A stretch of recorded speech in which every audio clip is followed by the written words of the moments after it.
evening, sports fans, and a Happy New Year! Happy New Year! We're back, y'all, and this time, better than ever.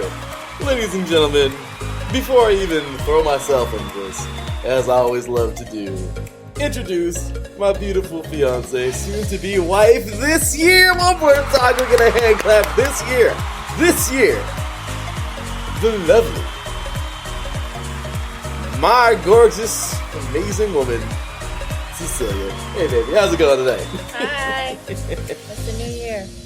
It's a new year, and here we are, y'all. Of course, this is me, your boy Larry B, along with Cecilia, bringing you the very first episode of the Sports Couple Perspectives, right here on IE Sports Radio, your direct feed for all that is sports. The very first episode of 2022. And of course, this is the first show of Season 3. Season 2 was literally not even a season. However, we can explain. Yeah. Anyway, we'll get to that. But plenty of great things to get into today. This show is so much fun, but gosh darn it, we definitely needed to, we needed to get things going, and well, here we are, and well, here we are back to it. So, with that said, y'all, tonight we got a whole bunch of things to get into. My goodness, the college football playoff was not interesting whatsoever. It's basically what we all thought it would be, but we'll be talking about that format tonight, now that I broke it down to Cecilia, and let her tell you what she thinks of the playoff bracket, and of course, her favorite thing to say about the NCAA, that she doesn't like it. So, we got that. We got a little bit of NFL talk, not a whole bunch. The MLB lockout, oh boy, we got to talk about that just a little bit. And then, of course, for the pop culture side, being the Ricardos, oh, that was fun. And then, of course, talk about Married at First Sight as we continue to get deeper into this show. Ladies and gentlemen, you are tuned in live! Sports Couple Perspectives, right here at IE Sports Radio, your direct feed for all that is sports.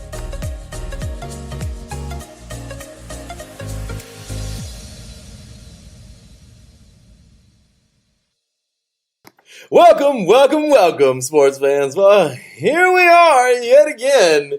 This is awesome. I'll tell you, this is great to be back. We're very happy to be back on air. So brief explanation. We, as you know, of course, have a million things going on. Our last show was November 13th. Kind of funny because, well, season number 1, we ended up calling it on July 2nd. We took like a month off. We did 13 shows, and then season 2 started on September 13th.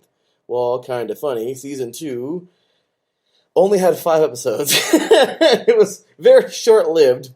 Mm-hmm. In 2 months, and then we literally didn't see you all the way from pretty much almost up to Thanksgiving all the way till now. So, as you know, we had a lot of things going, a lot of cool things got to tell you about, of course. So first things first, as you all know, ladies and gentlemen, we're just 8 months away.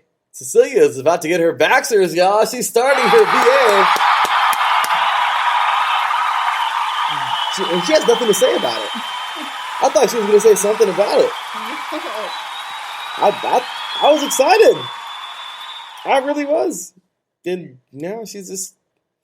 I mean, I'm excited a little bit, but I mean, to me, personally, school's never fun. But which doesn't make sense, because I want to be a teacher, or I am a teacher in a way, but I don't know.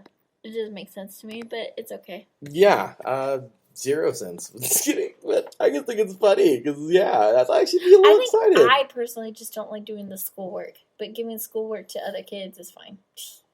Ha ha, not very nice. Well, I'll tell you, certainly exciting, of course. I'm excited for her. I know she's going to do great. By the way, we have an announcement to make. She'll be attending, of course, the California Baptist University, of course, CBU. So it will be a Lancer pretty soon. Super excited for that. She'll be doing, of course, the ops program online. So she's getting ready and gearing up to become a full-timer right now. She's doing her thing as a teacher at a center, which is awesome. But she's heading towards the elementary. And me, well, it's pretty awesome. I recently was offered a job as a coach over at my high school that I work at as a substitute teacher. And, well, I'm finishing up my credential.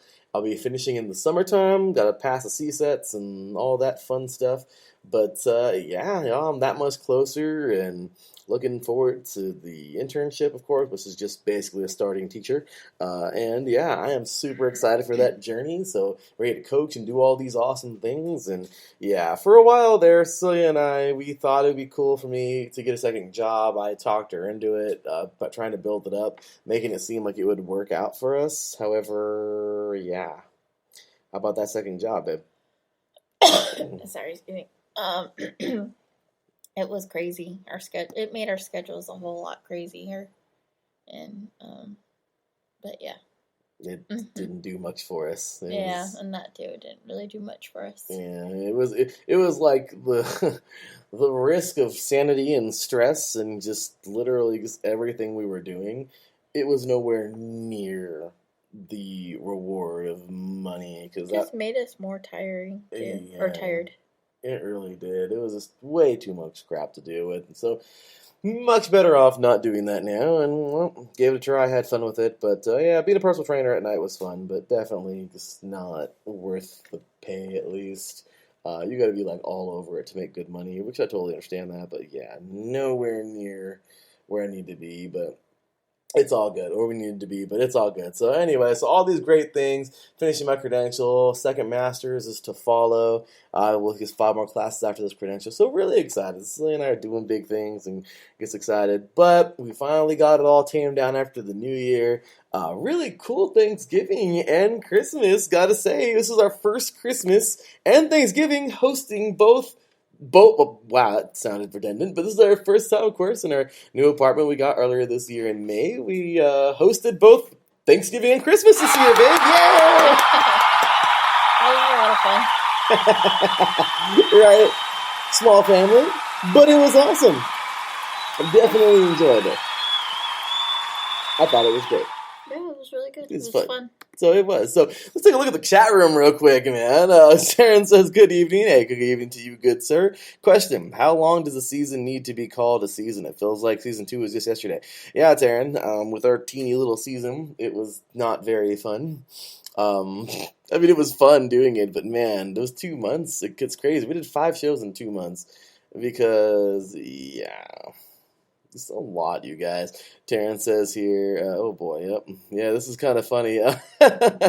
He's putting up set point season in here, and yeah, his season is basically just fall, but it's crazy. Fall, of course, for women's volleyball, men's volleyball now in the spring. You got beach volleyball also in the spring. You got the summer with the NVA now. So Taryn's running a lot. Mm-hmm. Some of our shows do go year round. Taryn says, not that it's a problem for me. To each his own, of course. But yeah, man. If you want to check out Taryn's schedule, yeah, the AVP, everything. The cycle is crazy for volleyball. But dude, we appreciate you, man, and always do great shows here. But for Cecilia and I, man, we did a whole bunch. My goodness, it was crazy. We hosted, of course, both Thanksgiving and Christmas. We enjoyed that with our family. We really spent a lot more time after all that craziness and everything like that. This last couple of weeks was great. So spending a lot more time together versus us being sleepy and tired and just coming home and going to sleep. We had a couple of outings with the family, doing some really cool things. A Festival of Lights in Riverside. That was awesome. Just some really neat things that we got to go check out and enjoy. Mm-hmm. And we just actually got back right now, literally like within the hour of spending the New Year, bringing in the New Year with my mom and her fiance and his brother and one of our cousins, and Cecilia and I were just having a good little time, and well, we ended up staying up real late and sleeping in, hence the fact that we didn't go live earlier. Sorry. Yeah. So, sorry. We apologize. Yeah. But I do gotta say, this has really been, this has been so fun, and it's crazy to think a year ago, we started this podcast, actually. I was thinking right now, we actually started this podcast I believe, let's see, it was in January for sure. Our first show was January 8th, and we talked equality. So join Larry and Cecilia for their first episode of the Sports Couple Perspectives as they discuss the W Series. Oh, remember that? For Formula One, or the W Series, the women's version, and the movie of the week, Friday Night Lights. You remember that movie, babe? Yeah.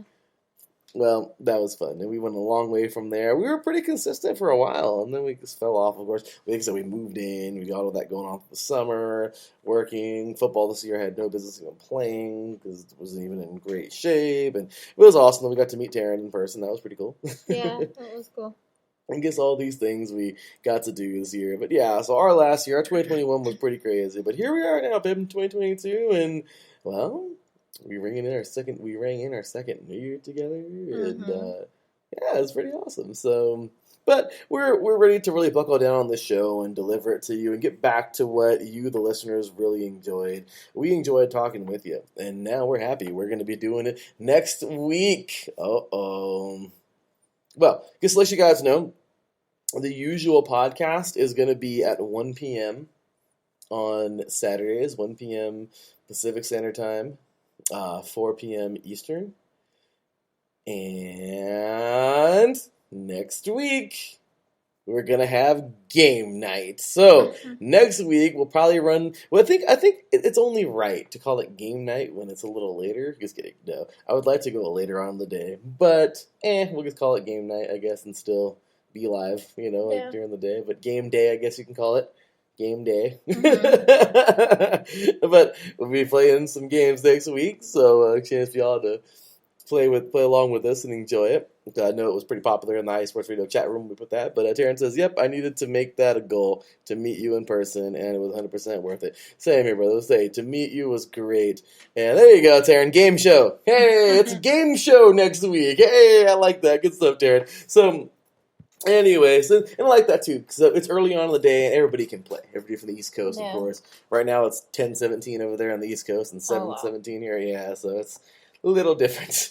But anyway, babe. So with that said, we got some hot cocoa that just got the water boiled. We're gonna go ahead and make ourselves a cup or two and enjoy the crap out of it. And you guys are gonna sit tight, because, well, when we come back, we're going to be talking about Cecilia's favorite topic, the NCAA.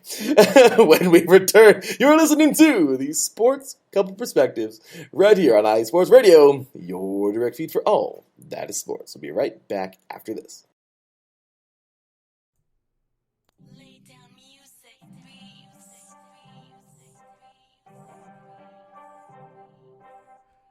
Hey, what's up, BS3 sports fans? If you love listening to the BS3 Sports Show, check out the weekend wrap-up every Monday at 12:15 Central Time, 1:15 Eastern, recapping the weekend in sports like you never heard it before. Comedy, interactive chat room, it's a must-listen. Weekend wrap-up on Spreaker.com, part of the X Squad. Check it out.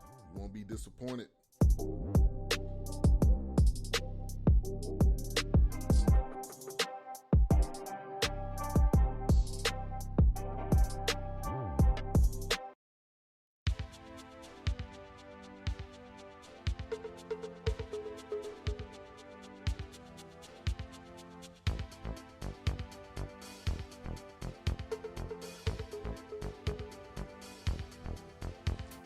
What's up, sports fans? Are you looking for the latest on Northern California sports? Then take a trip out west with me, your host, Gina G, on Reppin' the NorCal Sports, right here on IE Sports Radio, your direct feed for all that is sports. I'll be bringing it to you all the way live every Monday at 3 p.m. Pacific, 6 p.m. Eastern. And it's always a packed show. I'll bring you everything Dynastic 49ers, the bite of the San Jose Sharks, torture of the San Francisco Giants, the Golden State Warriors that we still believe, then take you across the bay to the rise and grind of the Oakland A's. I've got you covered on college ball from the Cal Bears to the Stanford Cardinal, so that no matter what, reppin' in NorCal sports is always reppin' the Bay. So if you bleed red and gold, or you're looking to keep an eye out west in them thar hills, don't miss me, Gina G, on Reppin' in NorCal Sports. Catch me every Monday at 3 p.m. Pacific, 6 p.m. Eastern, and I'll have your fandom repped harder than a trio of defenders guarding Stephen Curry before his buzzer beater is Gucci.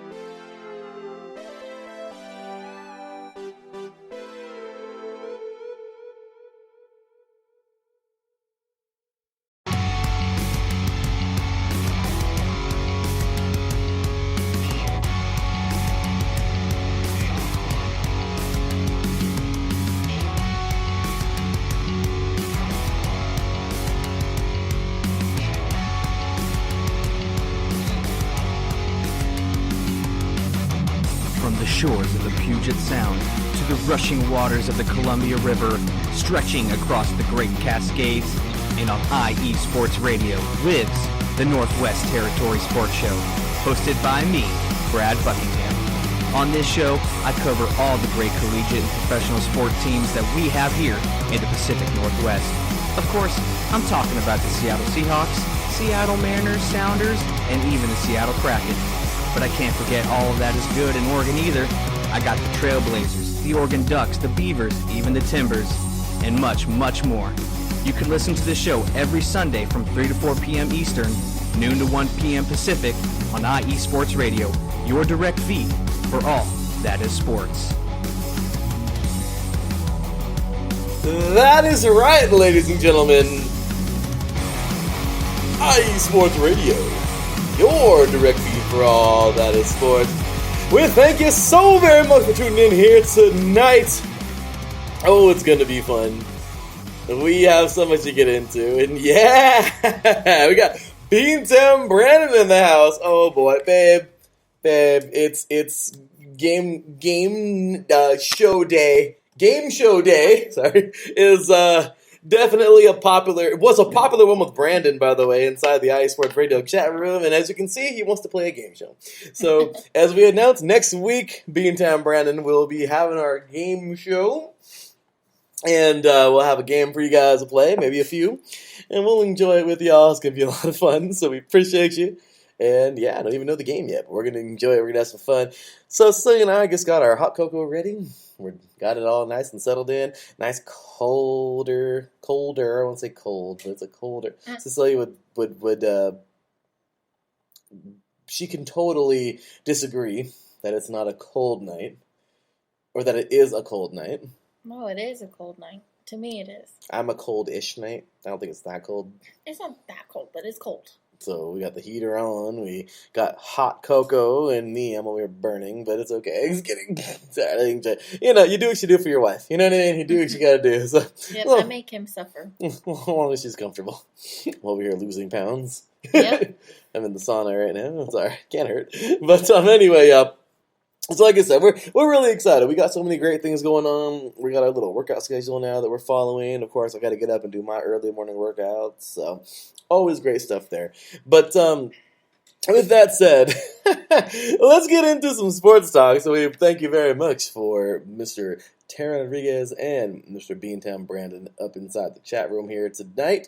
We've had some great bowl games, so we're going to go ahead and jump around into that. If you want more bowl games, by the way, Taryn and I will be delivering you plenty more action. We're going to recap all the games from yesterday, of course. Congratulations, of course, to both Alabama and Georgia. Like, we thought it'd be any different. I'm just going to tell you right now. Like, whoop-de freaking... I was telling Cecilia, like, yeah, Michigan and Cincinnati never really had a chance. I hate to say it, but it's pretty much what happened. But anyway, today we watched some great games. We enjoyed a really good Rose Bowl game when we were over at my mom's and her fiance's, and yeah, it was a pretty good game. And congratulations to Ohio State for coming back, beating the Utes. And right now we're enjoying Baylor and Ole Miss. It's on the TV, it's muted, but we're enjoying it, of course, here in the Sugar Bowl. Really good game so far. So big ups to Brad Buckingham. We just played his drop right now. And he says, yo, give me some of that cocoa. Anyways, Happy New Year to you. Happy New Year to you as well, Mr. Brad Buckingham, the host of, as you heard his drop right now, playing the Northern Territory Sports Show here at iSports Radio. And also, Beantown Brandon, big ups to you, brother. And Titletown Sports, man. I got to show him some love. Titletown Sports catching him every week, talking everything Boston, all things Boston. But yeah, Terrence says, everyone uses milk to make hot cocoa, right? We usually do. Or not usually, but yeah, we switch off from time to time. Yeah, today we're using water. Yeah. It's pretty good, though. We enjoy it. It's pretty tasty. Let's see, Brad says, heavy whipping cream is a key ingredient in our house. Well, That sounds... see, I will have to try that next time. oh man, last time, Brad, we had here, when we made cocoa last time, a couple days ago actually, it was during the Christmas week, or I don't know when, was it earlier this week? I don't remember. We had the cocoa, we had some Cool Whip left over from Christmas, and we threw the Cool Whip on top, and then we had some chocolate chips, and threw the chocolate chips on top of the Cool Whip. It was so good. You know what I tried to do? I tried to mimic Starbucks when they have the chocolate shaving creams, chocolate shaving cream. What? I want to shave apparently, babe. Let's see, Brandon, Beantown Brandon. I got some cocoa bombs for Christmas. Oh yeah, those are pretty good, babe. Yeah. One sea salt, our cousin makes those. One sea salt caramel and the other peppermint. Oh yeah, it says pour hot milk over it. I can't wait to try it. Beantown Brandon, I think right now is a great time to get you a nice cup. Okay, hear me out. Get a cup. Take it on over to the kitchen, which I don't know why your cup would be in the kitchen anyway. But get a cup, of course. Get you everything together, brother, and dump one of those bombs in there and enjoy something with us, because we have our cocoa out right now.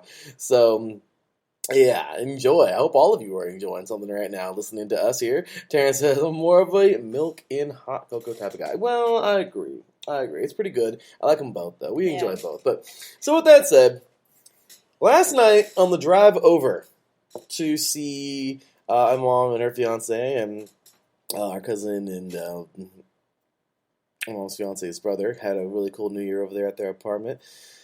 Well, I broke it all down to Cecilia and how the BCS used to work with the voting and all that. And well, I mean, you still get votes, but I was breaking everything down, and how the college football playoff now works, where there's just 4 teams, which gives you the top 4. Now, for anybody else out there who does not know, long story short, the BCS used to be, hey, you get votes all year long. By the way, there's a preseason voting that takes place. That still does, where you get ranked. No matter what you did last year, it's all about recruits, incoming recruits, and all that good stuff, where they rank you again. And then there's votes all through the year, up or down, depending on the win or a loss or whatever. And, even if you were undefeated, but you were ranked 40-something, and then you were undefeated and you finally ranked 12 by the end of the season, if you play the Conference USA or one of those, or, you're really not going to get some respect, and you're not going to even make the college football playoff. So, all that good deal. Or, sorry, well, even today you won't. But the BCS is really favored, of course. Well, it was only the top 2, and it was kind of flawed because, well, 2 and 3 always got cheated, because sometimes people believed that 2 and 3, or 3 and 4 should get a chance.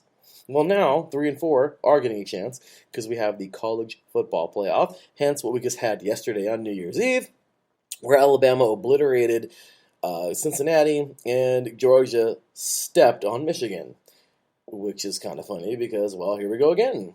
Cincinnati and Alabama, they just played in the SEC Championship, and Alabama beat them down. And here we go again. They're going to play for the National Championship on the 10th. So, I explained to Cecilia what Division 3 does, what the NAIA does, what Division 2 does, what Single A does, which the championship is coming up next week. And that's the tournament of 16 teams. And it's really cool how they work it. So we had that talk, and of course, I broke it on down. So going that far, let's go ahead and get in. Let's go ahead and take over a little bit of that. And I want you guys to have some conversation with us about this. So anyway, babe. So last time when I explained to you about the BCS and then the change to the college football playoff back in 2014, not too far back, what did you think about that old BCS type? Basically the way to rank everybody and the way to even make the national championship a game last year between 1 and 2. What do you think about that when I was telling you last night? That has to do with all the voting, right? Yeah, and basically if you're not 1 and 2 at the end of the year, you're not playing for the national championship. I thought that was just kind of weird and somewhat confusing. I still kind of don't understand it really, but I mean, I don't know why they would vote and just why wouldn't they go with teams that are already well off? I thought the same thing. I was like, you know what? This is kind of stupid. I was never a super duper fan of the BCS way, but I do know that I really enjoyed the change up, of course, of the college football playoff. Now that we have the college football playoff, now there's more complaints. Do you feel that us diehard college football fans, babe, should be complaining now that there's a 4-team playoff? Because we're all complaining, hey, why not an 8? And when we get an 8, we're going to want a 12 or a 16, something like that. Honestly, I do feel that the best way to do it is like a 16, like March Madness. Like March Madness. Babe, you remember last year, all the basketball that was played. Yeah. The big old giant 64-team tournament. Mm-hmm. There's always been that thing said that college basketball owns the month of March. They make tons of money because of that huge tournament. Mm-hmm. Now, what's up with college football? They seem to like money too because of the bowls. Well, everybody loves money. Well, yeah, but why couldn't we have like a December Madness where there's a big tournament played, like Division 3, like Division 2, like the NAIA, like Division 1, AA, and then the championship gets played like the same thing, first week of the new year, and we have a champion that had to fight through like 3 or 4 teams in a bracket, depending on how many teams we have, and I just feel like that'd be really cool, tournament style, but they do have a tournament style, but it's a small tournament style, and it's only 4 teams. Do you feel that, I know no one's ever going to be truly happy, but what do you think is the fairest? Do you think these top 16 teams, or maybe even top 8, deserve a chance to play in a tournament, or do you think we should just leave it where it is with the top 4? Where do you draw the line with all these ideas to make the college football playoff actually fair? I feel like they should all play. Give everybody a fair chance and have fun and be a part of something that's obviously super big. So you want 16 teams? Yeah. I think so too. I feel that it's honestly, we need to just make it a big tournament. And then obviously for people like you who love and breathe football and live. It's true. You would, be all over it. It would be great, seed the teams. And you know what? Hey, maybe that big Alabama monster, will make it to the tournament and win it. In my opinion, even if, playing like the playoffs in the NFL, I feel like if you make it through those other teams, you really are the real champion anyway. Mm-hmm. No matter what. So I'm kind of like annoyed that we haven't done that in college football yet. But the good old NCAA, they don't want to give up. In my opinion, they don't want to give up some of these bowl games. I get it. Like, we have, like, the bowl games that are, like, the Rose Bowl. Of course, the Big Four. The Rose Bowl, the Fiesta Bowl, the Sugar Bowl, and the Orange Bowl. We have all those bowls. Mm-hmm. And right now, they alternate. They alternate every other year. The Rose Bowl. Out of those 4, we have the college football playoff that takes over in one of those. But what I don't get is all the other little bowl games, like the Cheez-It Bowl and the Guaranteed Rate Bowl and the Gasparilla Bowl and the Camilla Bowl and the... Never have to be so many bowls, huh, babe? Yeah, there's a lot. Bowl season, I explained to her yesterday. I tried to explain it yesterday a little bit, actually. It was just a playoff, but there's so many bowl games. And really, it's just, hey, you had a good season? We're going to invite you to play against this other team that had a good season. That's not in your usual schedule every year. It's, different geography. You're going to play somebody else. And we're going to call it the Las Vegas Bowl, the Arizona Bowl, the Hawaii Bowl, the Holiday Bowl. You get to play in one of those bowl games. So I feel like, honestly, these bowl games, why not just make a few of these bowl games like a part of that big tournament and just call them that? Yeah. Mm-hmm. I mean, I don't know. But I just feel like they don't want to lose too much money because they're used to people, like, for instance, the Rose Bowl is traditionally the winner of the Big Ten taking on the winner of the Pac-12. Mm-hmm.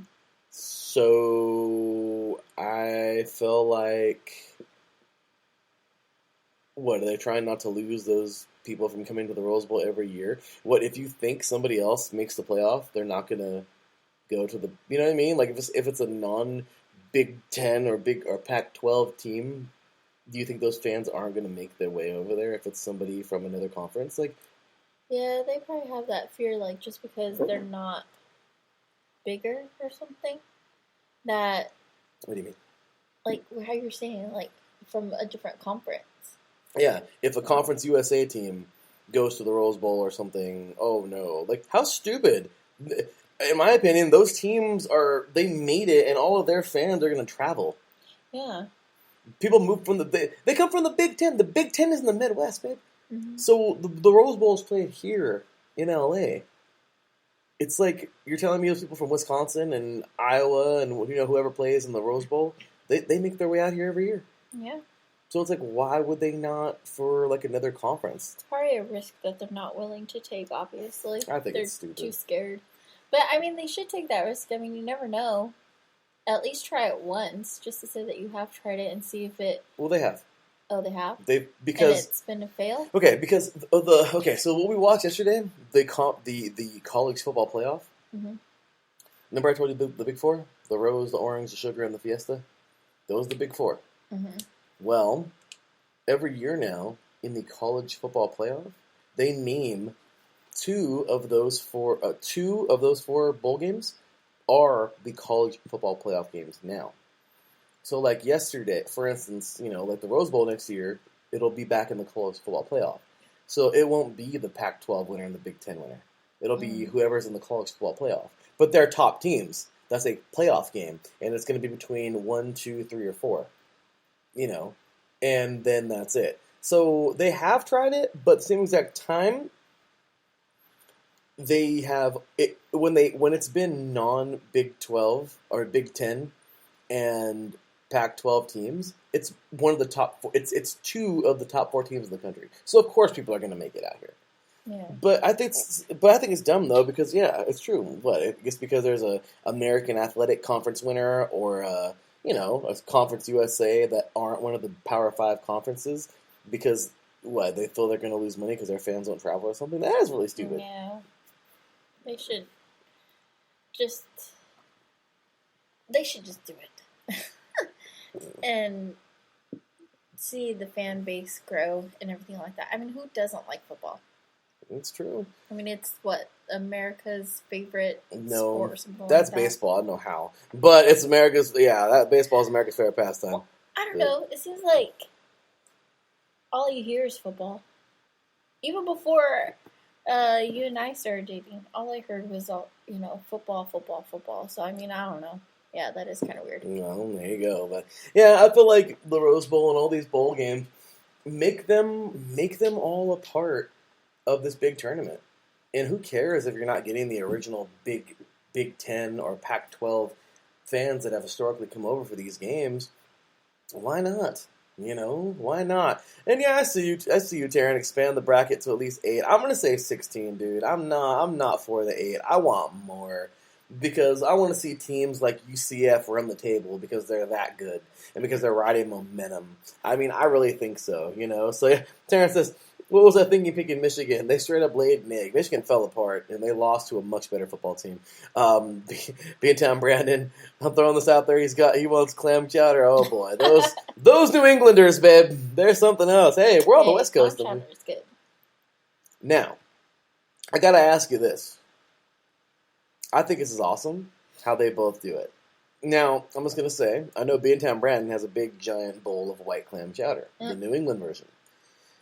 But I will tell you, the red one from Manhattan is pretty good. I've tried that one. It's not really my favorite. Now, Being Tom Brandon is going to be angry in the chat room right now because, hey, I mean, it goes all the way from the Yankees and Red Sox, okay? We're talking Knicks and Celtics, okay? We're talking Giants and Jets and the Patriots. We're talking Islanders and Rangers. And of course, the who am I thinking of? Oh my gosh, the Bruins. It's anything when it comes to New York, and he put here that's not clam chowder. Anything, babe. I would walk. Like seriously, that's like amazing rivalry. Like I always said that if a Michigan person wanted to arm wrestle a Ohio State person, I'd watch it. It was going to be intense. But another nasty rivalry in everything, not even sports. They don't even like each other. It's no secret that New York and Boston absolutely hate each other. Yeah. And I'm just going to tell you, I do kind of like the red one too. Being Tom Brandon's about to end the show right now. He's going to leave. But he says, only one real, all in capitals, one. And that's white New England clam chowder. I'm with him on that one. I will say this. But to each his own. Well, I really enjoy the white. And honestly, I kind of would laugh. That'd be really good right now. A nice bowl with some saltines. Oh, man. Ooh, yeah, that sounds pretty good. But I will say this. The red one's pretty good, too, because over here in Huntington Beach, or Team Cecilia, you're too much. But I will say this. I will say that there is a spot in Huntington Beach, which, actually Newport Beach, where Taryn's from, actually. And it's called the Crab Cooker, and that was a place I went to growing up. And they had the red one. I grew up eating the Manhattan, and they had these giant cracker balls that you used to put in the soup. Mm-hmm. And it was like, you ever seen those, babe? They were cracker balls. I've seen them, yeah. And they're like, I used to eat those things by themselves. Like when I was a kid, my mom used to just give me a bag when we walk around the beach over there. But oh man, you put them in the clam chowder and you eat it. It was so good. I really enjoyed it. I don't know what the last I heard about the crab cooker, it was like getting like not refurbished, renovated, or I don't know. They tore it down, and I know they're gonna make something else there, but it was weird. But yeah, Terry, what do you call it? Beantown Brandon says, I need to come over to Cali. I've never been that far west, only to Vegas.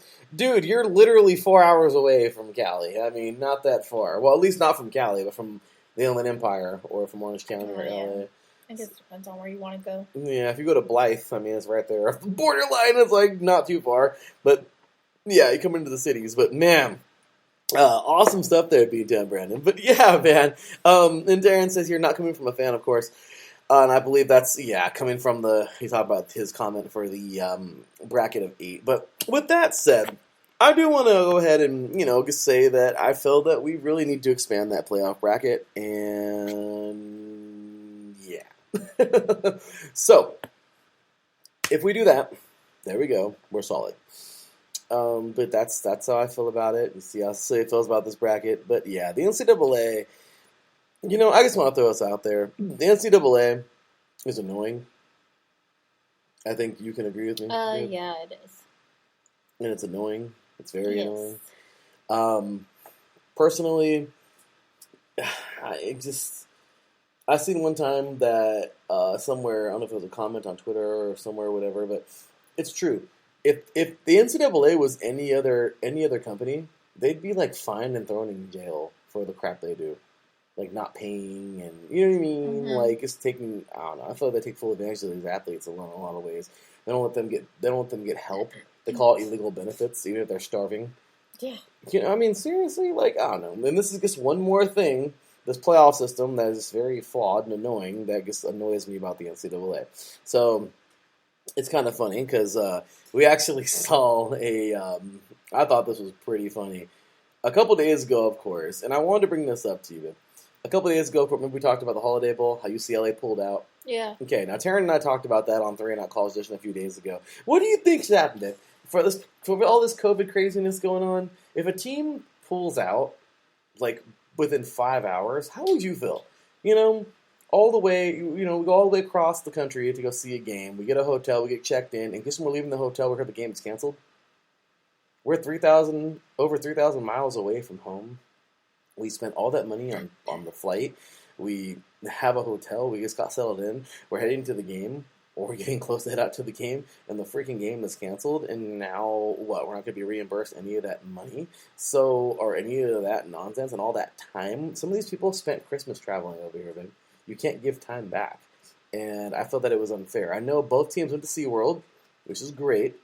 UCLA and NC State, but I do feel that was kind of BS. Like, wow, they canceled and pulled out just like that because COVID, and this is not. I get it. We understand safety is important, but still, and somebody even said it. Somebody was very irritated and put in the chat that, or in one of the comments, that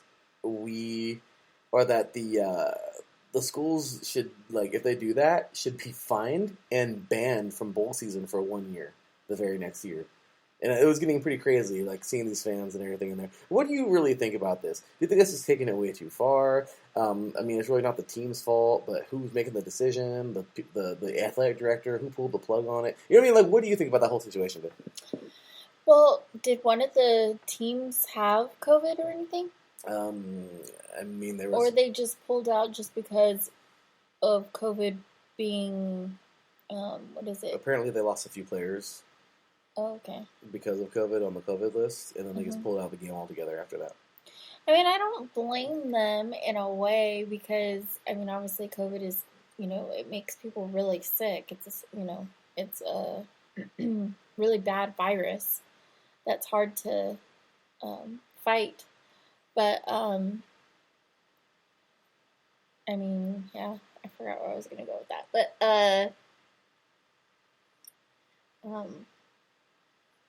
so yeah, I mean, I don't blame them for, getting out of the game, especially since their main players couldn't, really play, and they probably didn't have, other players to play. But at the same time, it's just, if they know that COVID is at its highest right now, why go to a theme park and take those risks of exposing yourself? And then, of course, the next day, canceling the game. So I feel like in that aspect, like, they should have known better, and I get it. People travel, and, also the teams want to experience, famous theme parks and stuff like that. But at the same time, it's just like how you said, like, people will travel very far and, spent their holidays, flying or traveling. They should have taken all that into consideration. A forfeit, I don't know. I mean, with everything considered, I mean, maybe that should be considered a forfeit because, unfortunately the other team, got sick or, both teams. But at the same time, that has to deal with the sickness. So it's just like, I don't know. That one's kind of hard too. But if they cancel the game just because, I don't know, of no other reasons, then yeah, that should have been a forfeit. But I truly believe that everybody should have gotten reimbursed at least for their tickets because that's not right. If that happened to us, I'd be like, screw it, we're never going to another game again. Like, if, something happens like that, I know for a fact they wouldn't reimburse us, and that's not even on our fault, our end. But, obviously they couldn't reimburse us for the hotel or anything like that. Now, that's on us. But, at least for the ticket to go see the game, yeah, they all, they all should have been reimbursed. I'm totally with you, baby. And honestly, kind of funny. Well, Terrence says here in the chat room, it was ruled a no contest. And he also says that, and that's right, BC, Boston College, which is Brandon's team, his team was supposed to play East Carolina. And it was actually canceled too. One of the, it wasn't a whole bunch of games, but it was canceled last week. And he says, my BC Eagles canceled because we didn't have enough players that were negative for COVID. Feel bad for our seniors. And yeah, that did happen too. There was too many players. They basically didn't have enough players to play the game because everyone had freaking COVID. And that was rough. So I don't know if that was really the case about UCLA, how many players did or didn't. But Terrence said it was a no contest, so that was what it was judged. I was previously talking about the clam chowder. Oh, yeah, Terrence, if you're a fan. Oh, cool. Beantown Brandon says that my brother is stationed out in Coronado Island in San Diego. Oh, cool. We were just there earlier this year in March. So, proud Navy brother. So that's awesome. I got big ups to your brother, man. That's awesome. And thank you to your brother for serving. And Terrence is here. San Diego State practically played without most of its players. 20-plus in the Mountain West Conference Championship game. That's how they got whooped by Utah State. Yeah, they were missing like 20-some players, but they still played the game. So at least they tried. They fought, and all their backups got time. So I heard that place is very beautiful. Oh, it is awesome, Brandon. We loved it. It was a beautiful place, man. So your brother's enjoying, I know he's working, serving in the country, but... But yeah, at least the that one team died trying, so. And that's awesome, San Diego State. Okay, now, this was the comment, and Cecilia loved this. The comment from head coach Dave Doreen, okay? So, Dave... it says here, this is courtesy of Matt Lombardi. This was written from Sports Illustrated, December 29, 2021. And it says here, NC State's coach blasts NCAA in wake of Holiday Bowl cancellation. And when I showed Cecilia this, she freaking cracked up. But North Carolina State head coach Dave Doreen is not happy with the NCAA for its decision to not award his team its 10th win of the season after UCLA was forced to pull out of the Holiday Bowl due to a COVID-19 issue. Doreen went on a rant to media Wednesday night in the aftermath. Doreen took a shot at the organization, jokingly suggesting that the acronym should stand for no clue at all. Mm-hmm. Honestly, yeah. Okay, I completely agree with that. It says, well, the NCAA stands for no clue at all, in my opinion, so I don't really care what they say about it.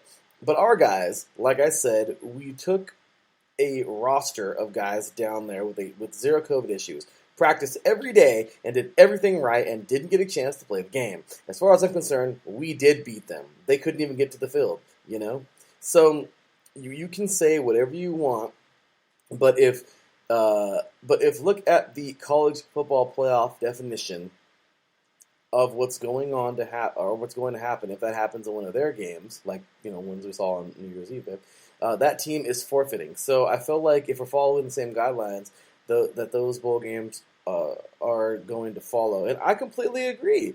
Right? But I mean, seriously, they should be awarded the victory, but it was a no contest, and they didn't get anything. So they basically came over here to go to football. Yeah. I mean, I'm sorry, football. They came over here to go to SeaWorld. Yeah, basically. That's it. And Terrence says NCAA. Maybe that's what their goal was in mind. And this whole, I'm just kidding. I know, right? To take the NC State players to SeaWorld. Yeah. My goodness. That's amazing. Good job, NCAA. Terrence says NCAA, not caring about athletes. Yeah, seriously. Yeah. We're sure we could make these acronyms all night. But anyway, so yeah, it's really, really, really annoying. And it's frustrating. I'm sorry. I'm just so frustrated with this whole thing. And yeah. So, with that said, football has been just all around Cecilia, more than she would ever thought it would be, I'm sure, in the last few months. Yes. And, well, it's on TV now. Hey, as Baylor leads, halftime just ended. So as Baylor leads 7-0 at the half here, at the start of the third quarter. And, well, we want to switch the things up, though, a little bit into baseball. And the freaking lockout is, I really hope we don't have a lockout, you guys.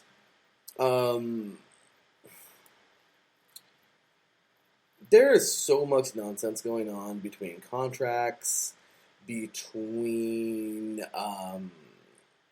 just the regular thing that we see, of course, the MLB fighting for, just basically their rights. But we really hope that there's not a lockout this year. And it's frustrating. It's very, very, very frustrating. Brad Buckingham says here in the chat, if this lockout continues into the season, I will lose my mind. And well,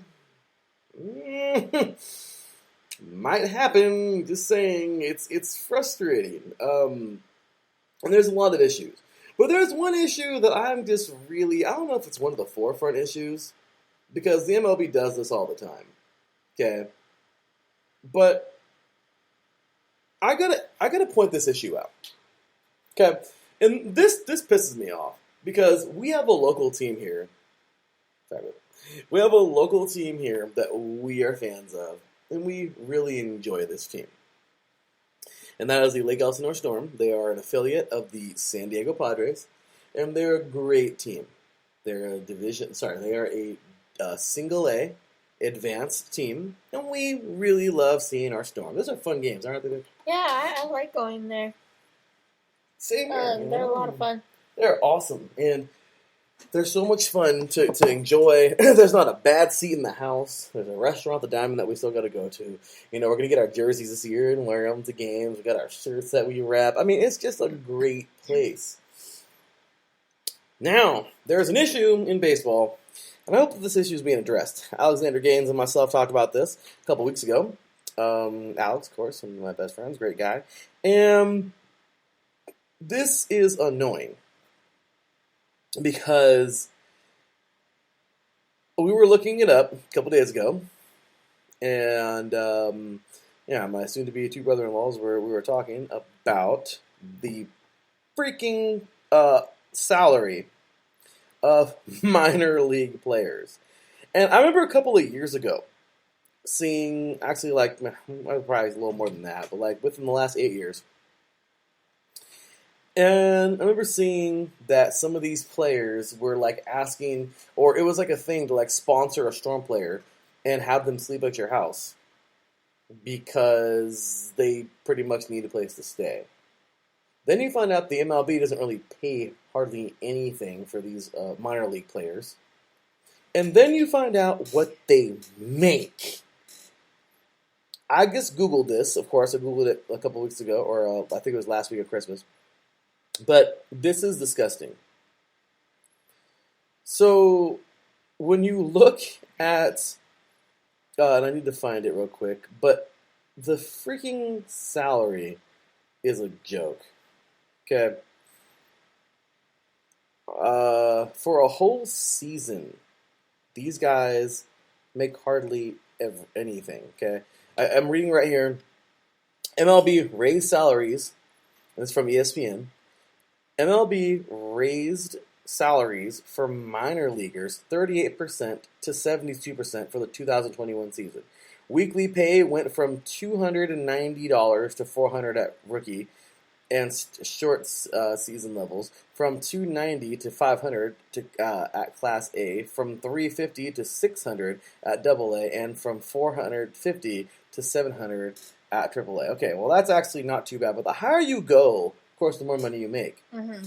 But what bothers me is that these guys are making hardly anything.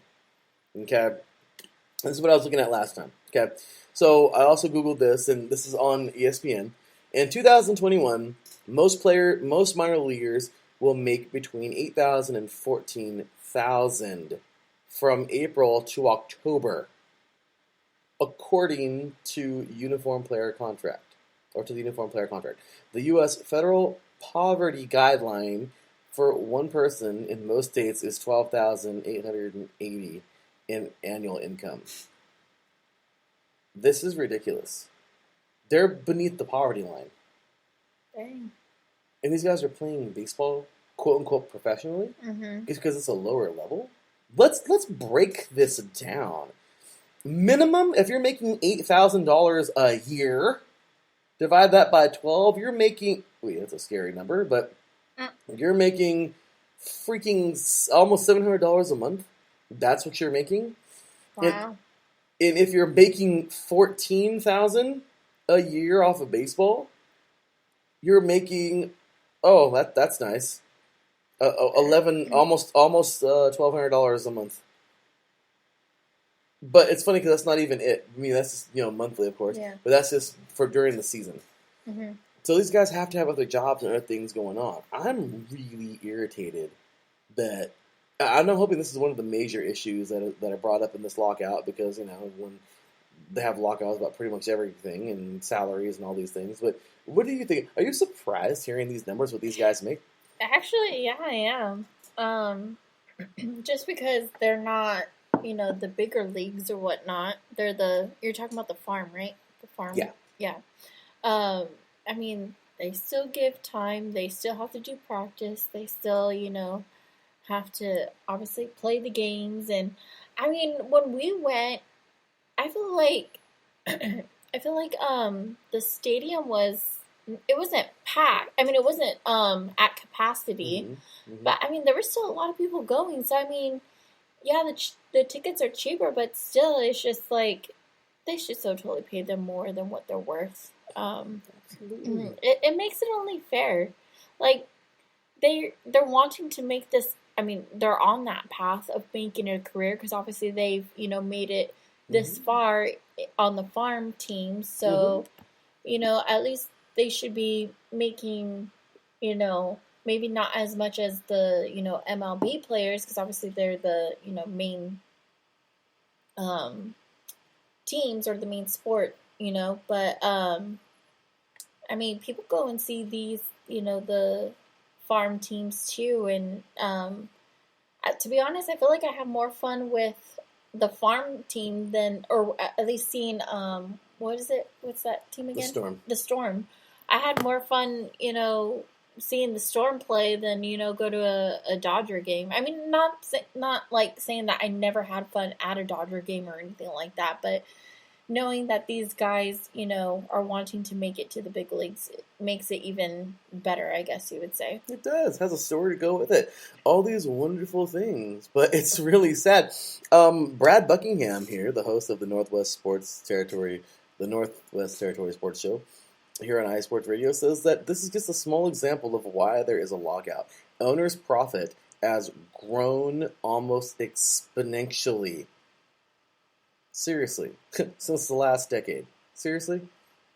And players' annual salary has gone down. Wow. How does that happen? How do you make more money and your workers make less? That doesn't make sense at all. But then again, everybody wants more money in their own pocket. Of course. It's like, it's annoying because it's like, okay, if these some of these players like these colleges, it's like, are you freaking serious? You can't afford to help to pay your players? Well, because they get a scholarship. Are you serious? You can't help them live. Some of them want to freaking eat more than just going to the damn to Commons, of course, every single day, of course, or of the how whatever they may call it there, but every school has their own little, like, I guess you could say, like, cafeteria deal. But It's ridiculous. At least I think they do. But it's ridiculous because it's like, are you serious? Like, what the crap? I mean, these players, they can't even afford to, like, feed themselves sometimes. But no, it's okay. We're not going to pay them. Where the hell does all that money go? We know it's not going to your teachers. Because trust me, I know a thing or two about being an adjunct professor.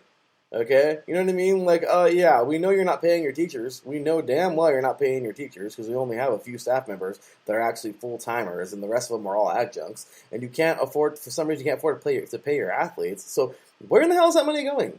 You know what I mean? Like, where is it really going? So it's the same deal with, like, these colleges. And we start with these professional teams. These freaking owners are getting richer and richer and richer, and you're just cutting your players like down like that? That's BS. And also, Brad says here, it's a big reason for the lockout, but not the only one. And yeah, I agree, man. There's too many, I'm sure. Beantown Brandon, it's also very sad how the affiliate players don't really have what is that? He deleted all of his stuff. Oh, well, there goes Beantown Brand deleting everything. I'm sure we'll get it back right now. I do that sometimes in the chat room, but it's ridiculous, isn't it? It's ridiculous. Yeah, that's so totally messed up. They're almost worse than the NCAA. No bullets, I know, and that's the MLB for you. Yeah, you know? That's sad. I would have expected more for the MLB and how they treat their players and everything like that.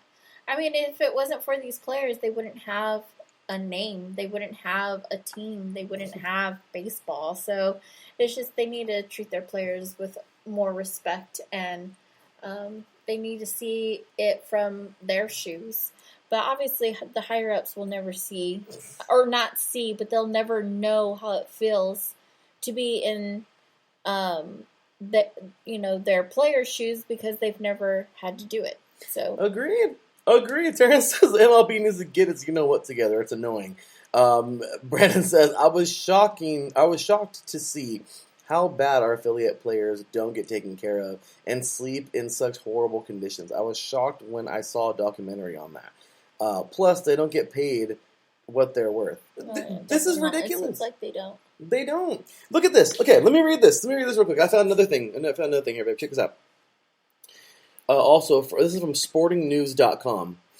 A $500 weekly average for a single A player like the Storm, okay, checks in at $12.50 per hour based on a 5 days a week, 40-hour work week. But baseball players don't work just 5 days a week or only 8 hours a day.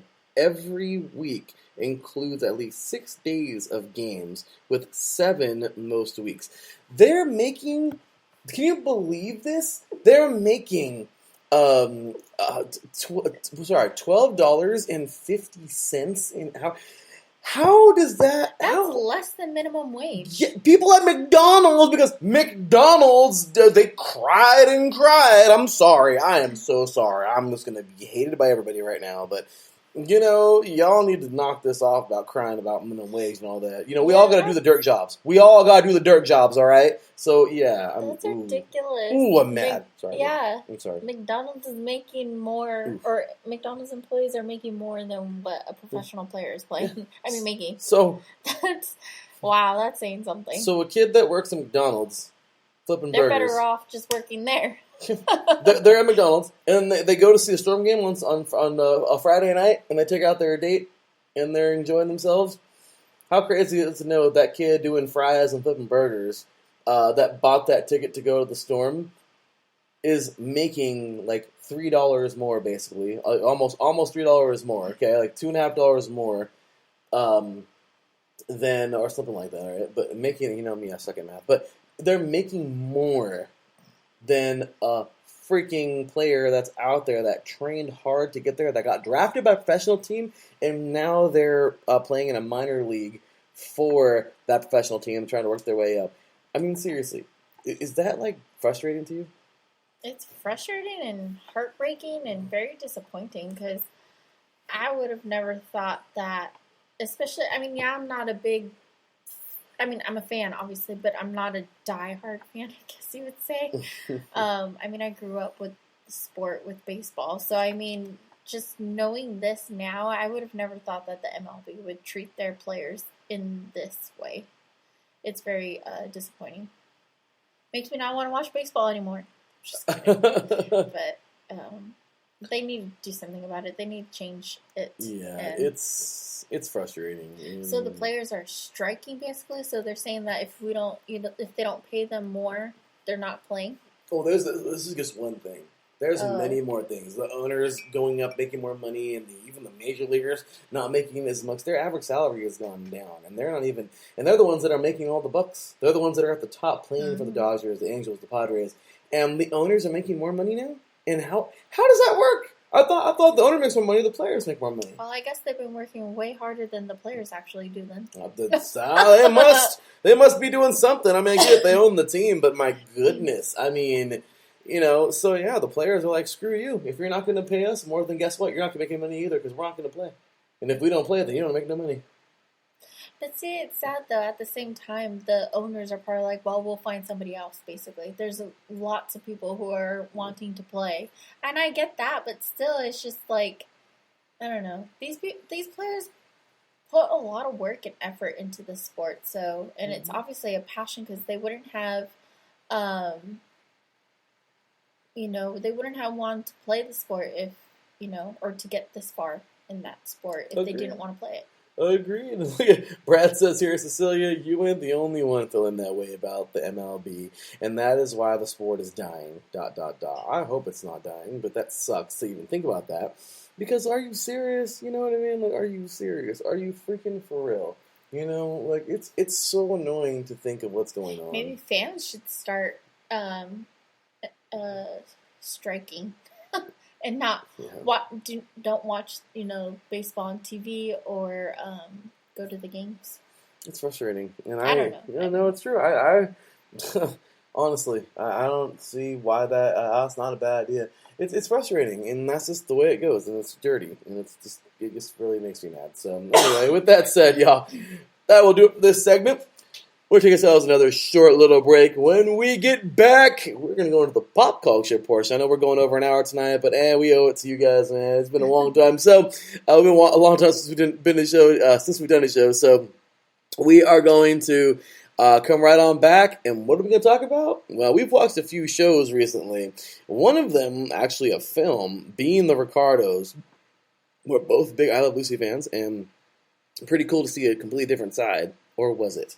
And of course, we're going to be talking about a show that we've been paying way too much attention to, and it's addicting.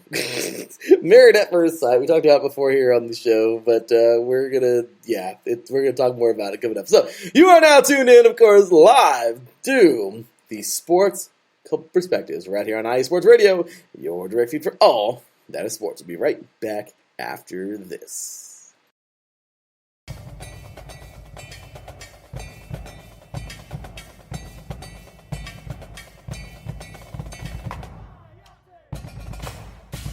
Calling all Indiana sports fans, this is your podcast. Welcome to High Octane Entertainment on IE Sports Radio. Join me, Justin Lahr, as your host on Saturday mornings at 10 a.m. Eastern, 7 a.m. Pacific to hear all the latest and greatest sports updates on everything from college to the pros in the great Hoosier State. No matter what, it's guaranteed to be high-octane entertainment. That's Saturday at 10 a.m. Eastern, 7 a.m. Pacific on IE Sports Radio, your direct feed for all that is sports.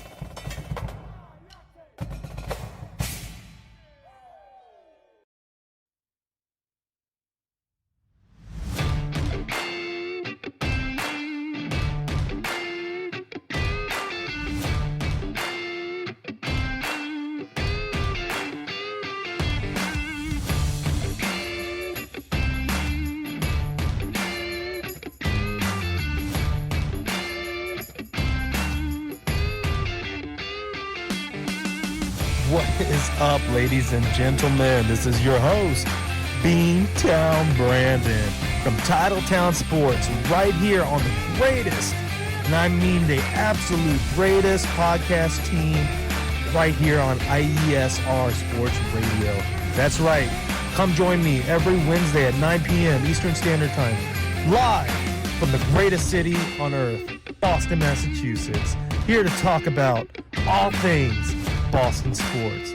That is right, baby. We get in to talk about some Boston Red Sox, Boston Celtics, Boston Bruins, New England Revolutions, Boston College Eagles, and of course, your host's favorite team of all, the New England Patriots, baby. Woo! That's right. Come join your host, Beantown Brandon, and let's relive all the glory days of the past, all the great championships that we've endured, all the horrible, heartbreaking losses that even yours truly chooses to forget. So you know what? Grab an ice-cold Samuel Adams. Come with me to Faneuil Hall as we go pick up that lobster roll we've been craving earlier in the week. Let's get some clam chowder, warm ourselves up to some Titletown Sports. Any way you like it, we're going to have a blast. So you know what to do. Join your host, Beantown Brandon, every Wednesday at 9 p.m. Eastern Standard Time, coming at you from the home and the heartland of Boston, Massachusetts, to represent your New England and Boston sports. Weekly, right here on Titletown Sports, IE Sports Radio, your direct feed for all that is Boston sports. See you there.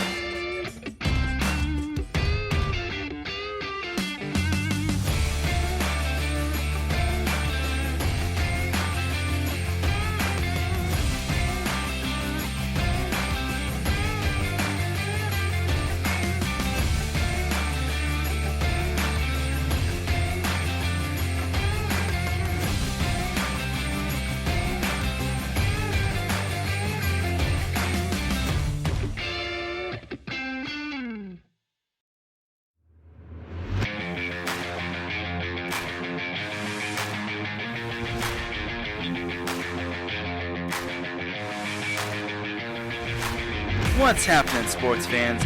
Are you a fan of Southern California sports? Are you looking for a show hotter than a hot summer day in California? Then look no further than the SoCal Supreme Sports Show, where I talk about all things Southern California sports. That's right, all sports teams from Southern California. From the hard-hitting tackles of the NFL, to the killer crossovers and big three-pointers of the NBA and WNBA, to the grand slams of the MLB, to the bone-chilling goals of the NHL, and to the booming kicks of the MLS, the SoCal Supreme Sports Show has it all for you. Oh, and let us not forget about the college sports as well. So join me, Taryn Rodriguez, every week here on IE Sports Radio, your direct feed for all that is sports. That is correct. Your direct feed for all that is sports. Big ups and thank you to all of our awesome people in the chat tonight. Gotta play the drops, of course. I showed up too bad. Man, great show tonight. I just love these comments here to end off from the last segment. We will talk about those momentarily. However, we finally have a touchdown from Ole Miss. The Rebels scored. So, yeah, it's a 7-7 game with about 9 minutes going here in the third quarter. So, Sugar Bowl is looking fun. Looks like a great game. And certainly enjoying it while delivering you the show here. So, Terrence says, this has been crazy. Crazy times in sports.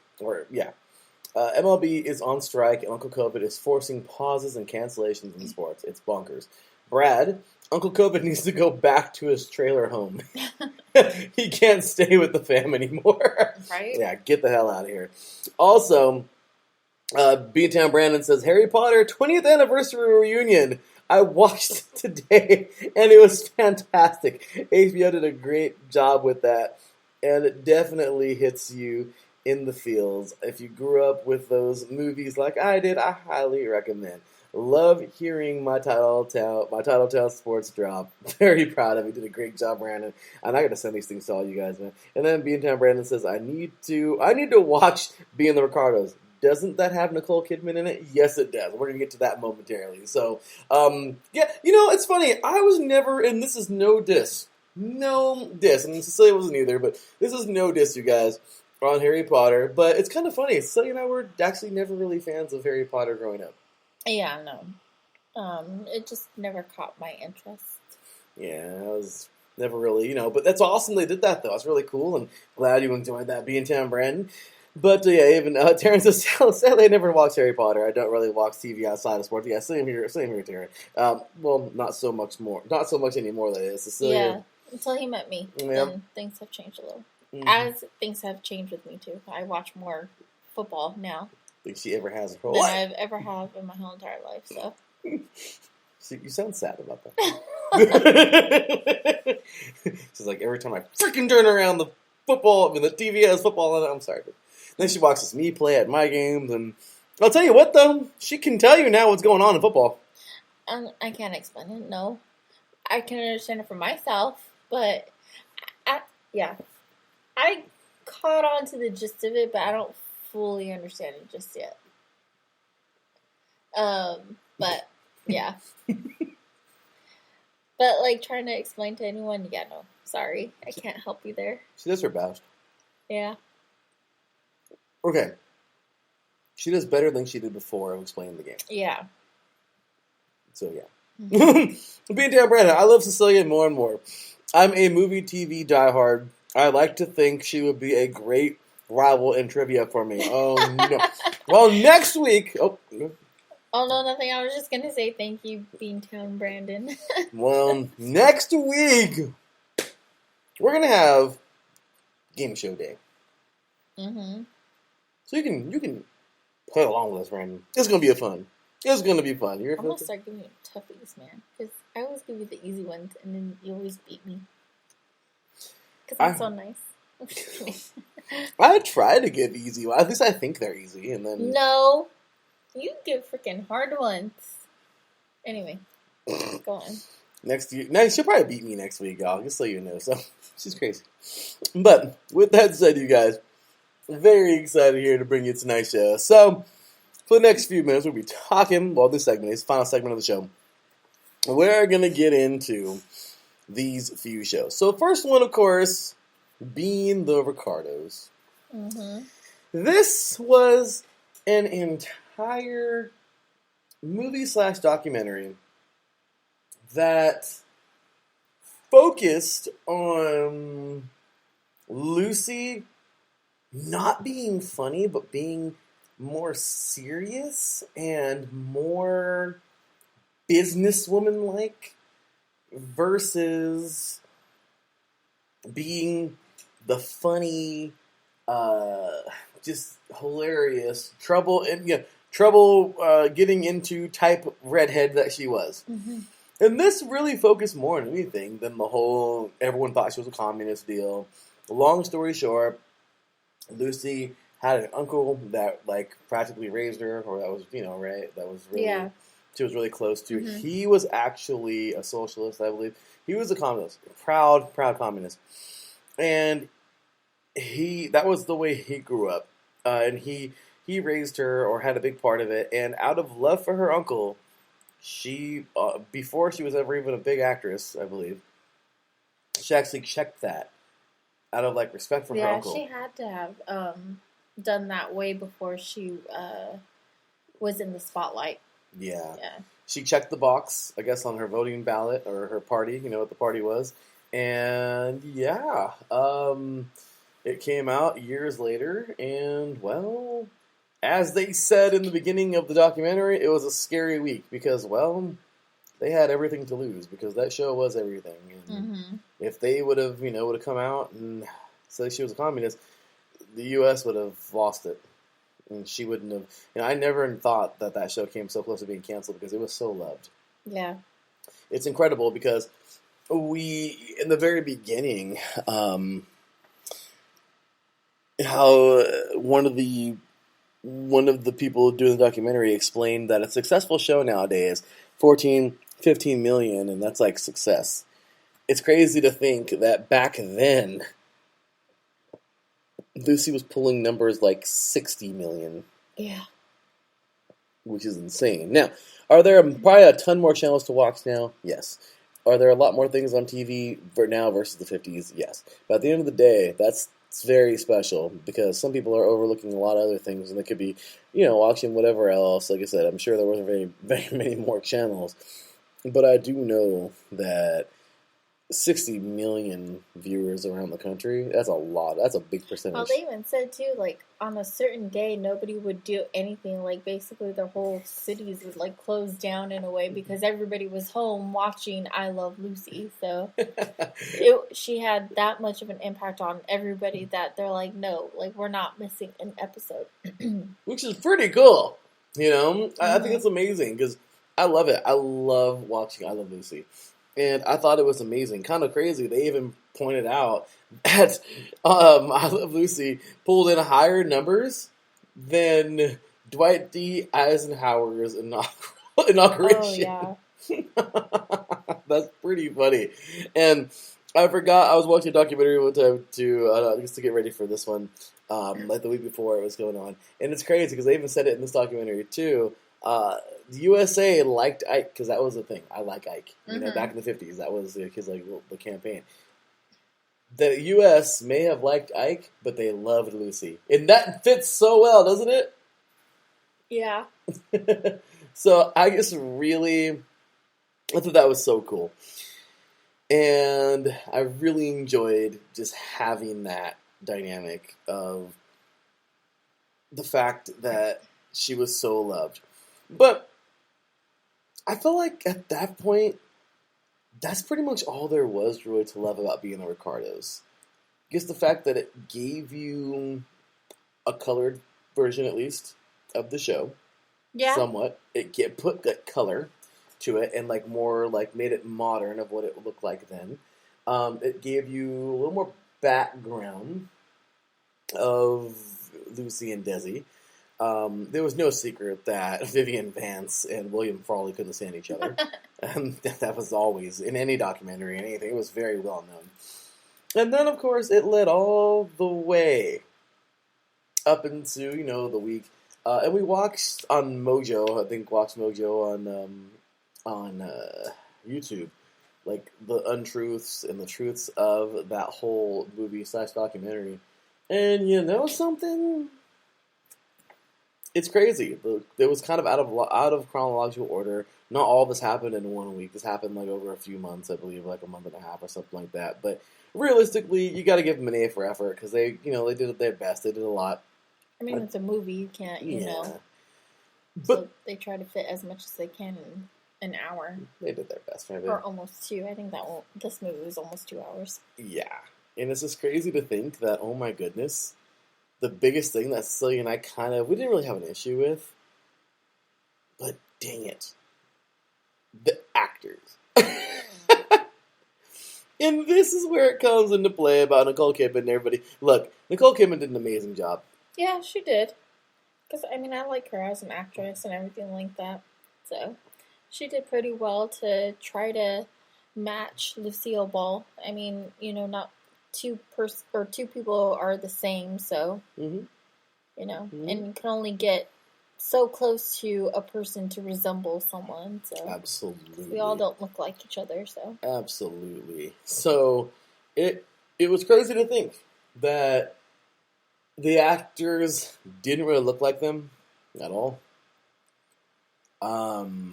And really, I mean, the closest one was the actress who played, and I just keep on saying it, but the one who played Vivian Vance, of course, Ethel. It's crazy. There were just little things in there, like the clause of her being overweight, like a little bit overweight. What do you think about that? Did you think that was actually something that was a real thing, or do you think that was just like a rumor? Or what do you think about that thing? Well, I think in the movie, I mean, I really wouldn't know.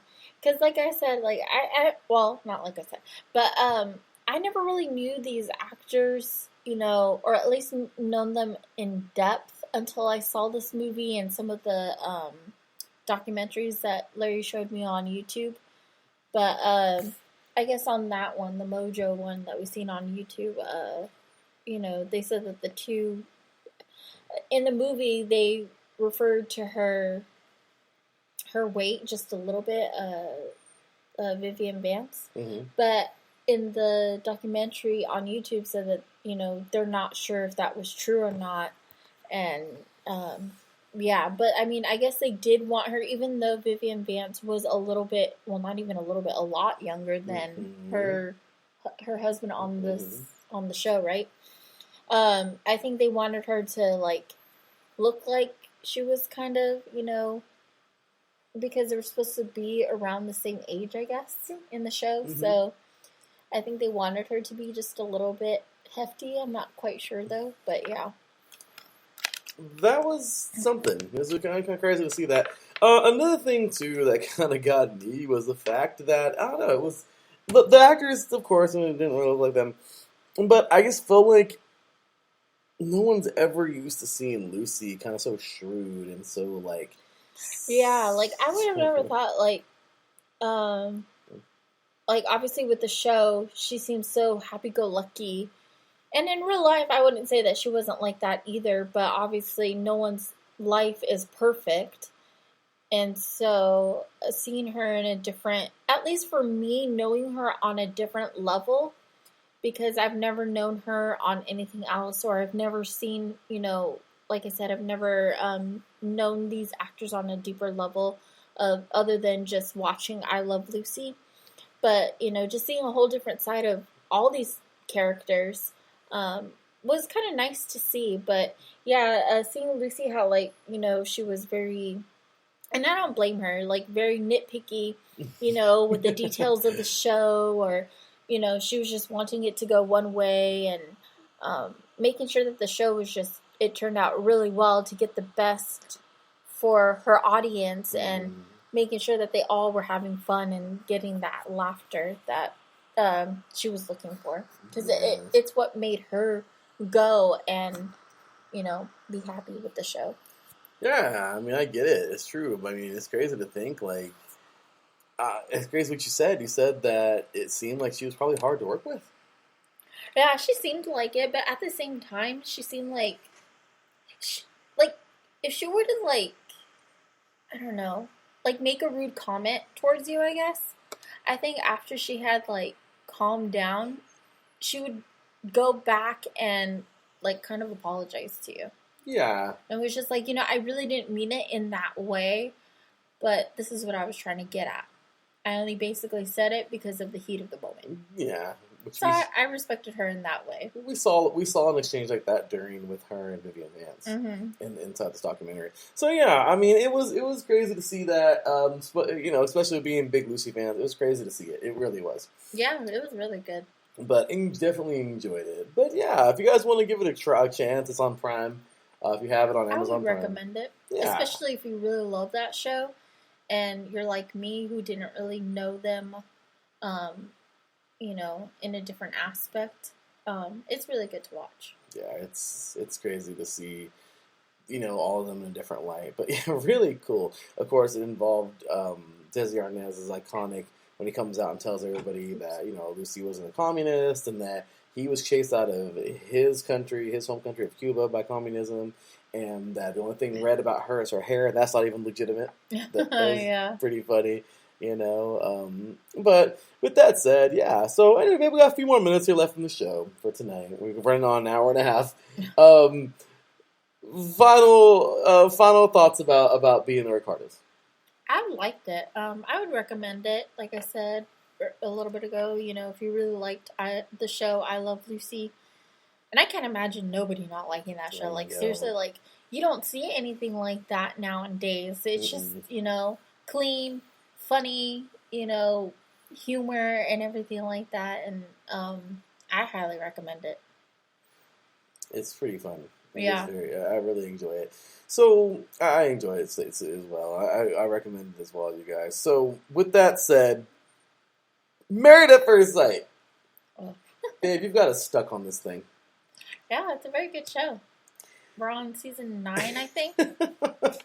Like I said, like we said before in a previous episode, is that we're watching it like kind of sort-of-ish from the beginning. It's on Hulu. Yeah, Hulu. Yeah, Hulu. Mm-hmm. And they started it, I think, at season 5. So we started watching it from there. And I think it's just interesting how these people are brave and taking that leap of faith, together and trusting 3, what do they call them? Experts. I always forget what they call them. Experts.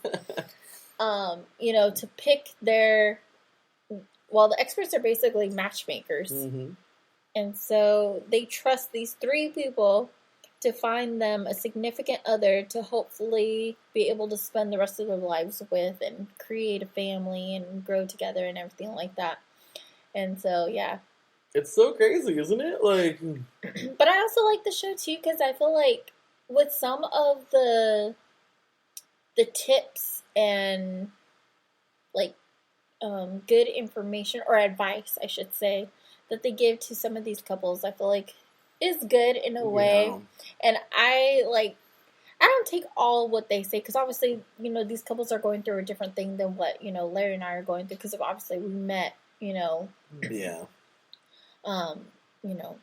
We knew each other before we're getting married and whatnot. Mm-hmm. So obviously it's a little different, but just the little tips and like little, advices that they give them is kind of nice to know because I'm just like, well, hey, like we can kind of use that, in our relationship or, mm-hmm. Obviously once we get married, nothing changes really. It's just obviously, we're married, we have a paper and, but I mean, communication skills and whatnot can, we can get better with that and everything like that. Yeah, it's really cool. Like, it's actually a pretty cool show. It's kind of funny for somebody who doesn't even like reality TV or any type of TV like that or anything. I think it's pretty cool, and it's actually pretty neat to see it. And it's a little something, I guess, when we're not watching sports like crazy and we're not watching, of course, tons of football. It's cool to watch. So we'll keep you up on it, and we'll probably talk more about this in future shows and talk more about like some of the couples or whatever. Just kind of, it's fun. It's fun to do that. So, well, with that said, babe. Do you know what time it is? No. Well, I do. It's about that time to cue the music. Because we're out of here for the night. Oh, man, that was a fun one. Dang, we did a whole 90 minutes tonight. Wow. Went longer, actually, but now it's time to wind down. You guys, we just got back before the show. We literally got back, 20 minutes before this? Yeah. I'll take a quick shower. Just enough time to hurry up, unpack our sleepover bag, and him getting in the shower and cleaning up a little bit, and then right to the show. Yeah, so we're going to enjoy the rest of our evening on this first day of 2022. 2021, thank you very much. 2022, here we go. Season 3 has begun, and we're going to be excited. Next we've got game night, or game day, game show coming up. Terrence, this great show, you two. Glad to have you back on air. Thank you very much, Terrence. Thank you for patiently waiting, and all the listeners out there listening on the podcast, or, of course, here live on Spreaker.com. If you want to check us out more, of course, you can follow us at TSCP_IESR. Give us a follow. Cecilia and I are always over that Twitter account. Go all over it.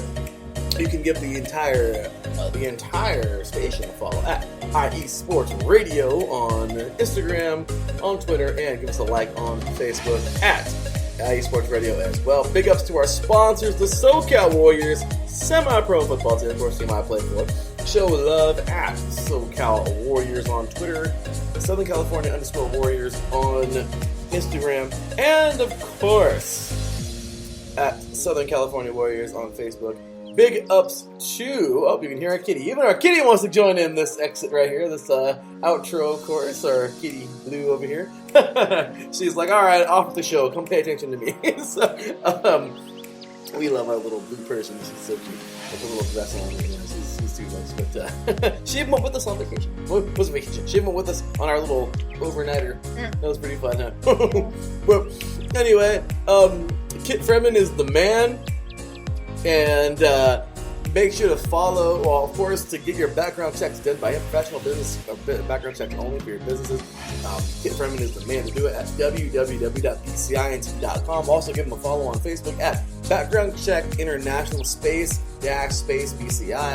Terrence says here, Happy New Year, you two. Hoping you two have the best year ever. Hey, brother, thank you very much. Right back to you. Thank you. Hey, thank you, Dad. We appreciate you. Hope you have the best New Year ever as well. And welcome to Season 3 Club. That's right.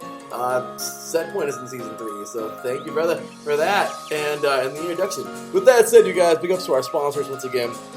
Background Check International and the Southern California Warriors. Babe, anything to say before we're out of here? Thank you for listening. Take care, be safe, and stay healthy. Stay healthy, y'all. We are definitely going to enjoy ourselves now and just unwind from the weekend and, well, get ready for the first week of 2022. Thank you very much to everybody in the chat room tonight. Being Tam Brandon, Taryn Rodriguez, and Brad. Of course, Mr. Brad. He's a great dude, Brad Buckingham. And, we will see y'all next Saturday. We will be here, I promise. We'll see you then, y'all. Until then, take care. And as always, God bless.